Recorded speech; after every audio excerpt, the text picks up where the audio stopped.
அவர்களை நிகழ்ச்சியை கலந்து கொண்டு சிறப்பித்துக் கொண்டிருக்கின்ற முன்னாள் அமைச்சர் அனைத்துலக எம்ஜிஆர் மன்ற தலைவர்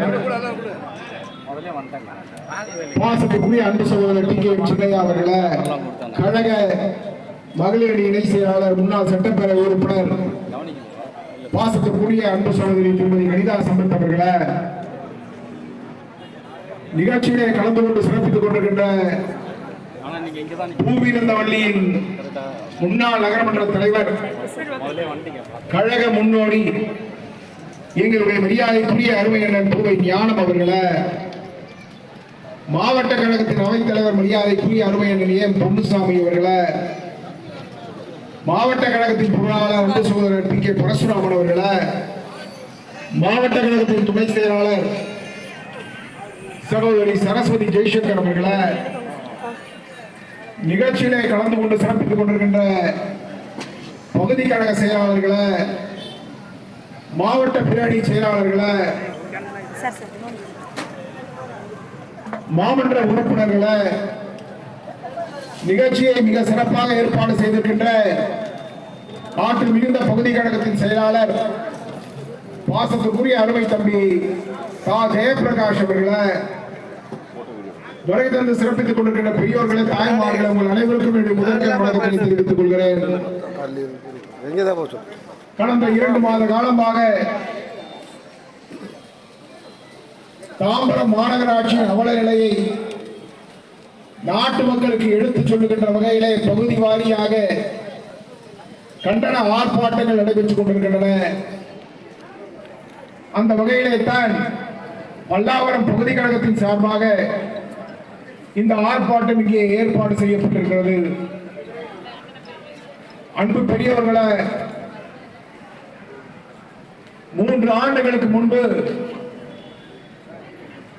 தேர்தல் பிரச்சாரத்திற்கு நான் வேட்பாளராக இங்கே வருகின்ற போது பல்லாவரம் தொகுதியை தலைமையிடமாக கொண்டு ஒரு புதிய மாநகராட்சி உருவாக்க நான் பாடுபடுவேன் என்று சொன்னேன். அன்றைக்கு தேர்தல் பிரச்சாரத்துக்கு வந்த ஸ்டாலின் அவர்கள் அவசரமாக தாம்பரம் தொகுதியை தலைமையிடமாக கொண்டு ஒரு புதிய மாநகராட்சியை உருவாக்குவோம் என்று சொன்னார்கள். அதன் அடிப்படையிலே தேர்தல் முடிவடைந்ததற்கு பிறகு 5 பேரூராட்சிகளையும் 5 நகராட்சிகளையும் ஒருங்கிணைத்து இன்றைக்கு தாம்பரம் மாநகராட்சியாக உருவாக்கப்பட்டது. தாம்பரம் நகராட்சி என்கின்ற அந்த பெயர் பலகையை அகற்றிவிட்டு தாம்பரம் மாநகராட்சி என்கின்ற புதிய பெயர் பலகை அங்கே நிறுவப்பட்டது. அந்த ஒரு காரியத்தை தவிர இந்த தாம்பரம் மாநகராட்சியில வேற எந்த உருப்படியான காரியங்களும் இந்த 3 ஆண்டு காலத்திலே நடைபெறவில்லை என்பதுதான் நிதர்சனமான உண்மை. அன்பு பெரியவர்களை, மாண்புமிகு அம்மா அவர்கள் கூட பல்வேறு தொகுதிகளை பகுதிகளை ஒருங்கிணைத்து சென்னை மாநகராட்சியை விரிவுபடுத்தினார்கள். அன்றைக்கு என்னுடைய மரியாதைக்குரிய அருமையன் பெஞ்சமின் அவர்கள் சென்னை மாநகராட்சியின் துணை மேயர். அவருடைய சிறப்பான நிர்வாகத்திலே மாண்புமிகு அம்மா அவர்கள் ஆயிரக்கணக்கான கோடிகளை ஒதுக்கி விரிவாக்கப்பட்ட அந்த புதிய பகுதிகளிலே பல்வேறு கட்டமைப்பு பணிகளை மேற்கொண்டு ஒரு புதிய மாநகராட்சி என்று சொன்னால் இப்படித்தான் இருக்க வேண்டும் என்கின்ற ஒரு உன்னதமான நிலையை அன்றைக்கு உருவாக்கி காட்டினார்கள். ஆனால் இன்றைக்கு புதிய மாநகராட்சியாக தாம்பரம் மாநகராட்சி உருவாக்கப்பட்டதை தவிர வேறு எந்த உருப்படியான காரியங்களும் நடைபெறவில்லை. பெரியவர்களை, நீங்கள் எண்ணி பார்க்க வேண்டும். இன்னைக்கு தாம்பரம் மாநகராட்சியிலே நமது 9 மாமன்ற உறுப்பினர்கள் இன்றைக்கு போராடி கொண்டிருக்கிறார்கள். ஆனால் தொடர்ந்து அவங்களுடைய பகுதிகள் புறக்கணிக்கப்பட்டு வருகின்றன. மாண்புமிகு அருமையண்ணன் எடப்பாடி அவருடைய பொற்கால ஆட்சியிலே இங்க இருக்கக்கூடிய பல்வேறு ஏரிகளுக்கு நிதி ஒதுக்கப்பட்டு சீரமைக்கப்பட்டன. ஆனால் இன்றைக்கு அத்தனை ஏரிகளும் கழிவு நீர் குட்டைகளாக இருக்கின்றன. இந்த மாநகராட்சி பகுதிகளிலே இருக்கக்கூடிய பூங்காக்கள் அருமையண்ணன் எடப்பாடியாருடைய ஆட்சியிலே முறையாக ஆட்கள் நியமிக்கப்பட்டு பராமரிக்கப்பட்டது. ஆனால் இன்றைக்கு மது அருந்தும் கூடங்களாக இன்றைக்கு அந்த பூங்காக்கள் மாறிவிட்டது. பெரியவர்களை நீங்கள் எண்ணி பார்க்க வேண்டும். எத்தனையோ ஆட்சிகள் தமிழகத்தில் இருந்திருக்கின்றன. ஏன் கருணாநிதி கூட ஆட்சியில் இருந்திருக்கிறார். ஆனால் சுதந்திரம் பெற்றதற்கு பிறகு மோசமான ஆட்சி. அம்மாவர்கள் ஒரு அற்புதமான திட்டத்தை கொண்டு வந்து ஆங்காங்கே அம்மா உணவகங்களை திறந்து ஏழை எளிய மக்களுக்கு பசியார ஒரு வழிவகையினை மேற்கொண்டார்கள். ஆனால் இன்றைக்கு தாம்பரம் மாநகராட்சியில் இருக்கக்கூடிய அருமையண்ணன் எடப்பாடியார் அவர்கள் கொரோனா காலத்திலே இலவசமாக உணவுகளை தந்தார்கள். கொரோனா என்கின்ற கொடும் தொற்று நாட்டு மக்களை பாதித்த போது ஏழை எளிய மக்கள் அம்மா உணவகத்தின் மூலமாக பசியாறினார்கள். இன்றைக்கு அந்த அம்மா உணவகத்தின் நிலை என்ன? இன்றைக்கு 30%, 20% பேர் தான் அந்த அம்மா உணவகத்துக்கு வருகை தந்து அங்கே போடக்கூடிய உணவுகளை உண்கிறார்கள். தரமில்லாத உணவின் காரணத்தினாலே இன்றைக்கு யாரும் அந்த உணவகம் பக்கம் திரும்புவது கிடையாது. பெரியவர்களே, 2 தினங்களுக்கு முன்பு இந்த மாவட்டத்தின் அமைச்சர் தாமோ அன்பரசன் அவர்கள் மாண்புமிகு அம்மா அவர்களை தரைக்குறையாக பேசுகிறார்கள். நடிகர்கள் நாடாள முடியாது, அவர்களுக்கு அவருடைய ஆட்சி காலத்திலே தான் அற்புதமான திட்டங்கள் எல்லாம் தமிழகத்திலே அரங்கேறின.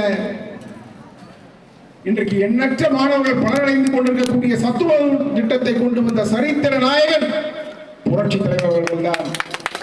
அவர் அன்றைக்கு சத்துணவு திட்டத்தை கொண்டு வந்ததன் அடிப்படையிலே தான் இன்றைக்கு தமிழகம் பள்ளி கல்வித்துறையிலே எல்லா மாணவர்களும் எல்லா பிள்ளைகளும் வீட்டிலே இருக்கக்கூடாது, பள்ளிக்கு செல்ல வேண்டும் என்கின்ற உன்னத நிலையை உருவாக்கி தந்தவர் புரட்சி தலைவர் அவர்கள். இன்றைக்கு அறிவை பற்றி பேசுவதற்கு திமுகவினருக்கு தாமோ அன்பரசன் அவரை விட்டு அந்த தகவல் பலகையிலே வாழ்த்துக்கள் என்று எழுத சொல்கிறார்கள். நீங்கள் எல்லோரும் பார்த்திருப்பீர்கள். அந்த வாழ்த்துக்கள் என்று சொல்கின்ற அந்த வார்த்தையை எழுதுவதற்கு எப்படியெல்லாம் தாமோ அன்பரசன் தகவல் தமிழை வளர்க்கக்கூடிய இவர்களுக்கு ஒழுங்காக தமிழ் வார்த்தையை கூட எழுத முடியாத இவர்கள் அறிவை பற்றி பேசுவதற்கு தகுதியானவர்களாக எண்ணி பார்க்க வேண்டும். சரி, இவர் அதிமேதாவித்தான் இந்த நாட்டின் முதலமைச்சர் ஸ்டாலின் என்பதை நீங்கள் நினைவிலே கொள்ள வேண்டும். இன்னைக்கு நடிகர்கள் நாடாள முடியாது, அவர்கள் அறிவற்றவர்கள் என்று சொல்வதற்கான காரணம் நான் தாமோ அன்பரசனை பார்த்து கேட்கிறேன். நீங்கள் நேரடியாகவே உதயநிதியை பிடிக்கவில்லை என்று சொன்னால் உதயநிதி நீங்கள் லாயக்கற்றவர் அறிவற்றவர் என்று சொல்லிவிட்டு போக வேண்டியது தானே. எதற்கு இப்படி சுற்றி வளைத்து நடிகர்கள் எல்லாம் நீங்கள் சட்டம் ஒழுங்கு சீர்குலைந்திருக்கிறது. கடந்த 225 நாட்களிலே